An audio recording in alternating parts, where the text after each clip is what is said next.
24 জানুয়ারি 2022 খ্রিস্টাব্দ 10 মাঘ 1428 বঙ্গাব্দ সোমবার।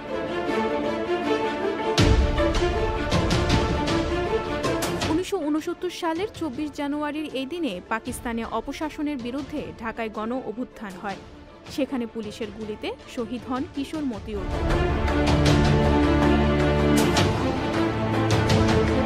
1972 সালের 24 জানুয়ারি সোভিয়েত ইউনিয়ন বাংলাদেশকে স্বাধীন দেশ হিসেবে স্বীকৃতি দেয়।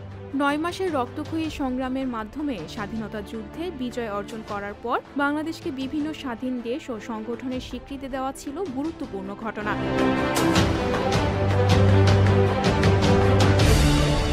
1974 সালের 24 জানুয়ারি সংসদে বিনা প্রতিদ্বন্দ্বিতায় বাংলাদেশের তৃতীয় রাষ্ট্রপতি নির্বাচিত হন মোহাম্মদ উল্লাহ।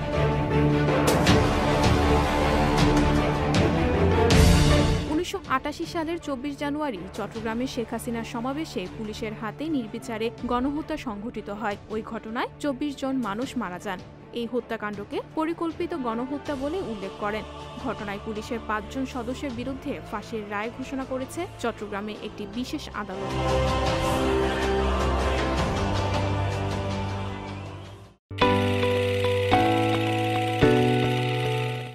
সংবাদ, ফিচার ও অনুষ্ঠানের জন্য ভিজিট করুন সংবাদ প্রকাশের ওয়েবসাইট এবং যুক্ত থাকুন ফেসবুক পেজ ও ইউটিউব চ্যানেলের সঙ্গে।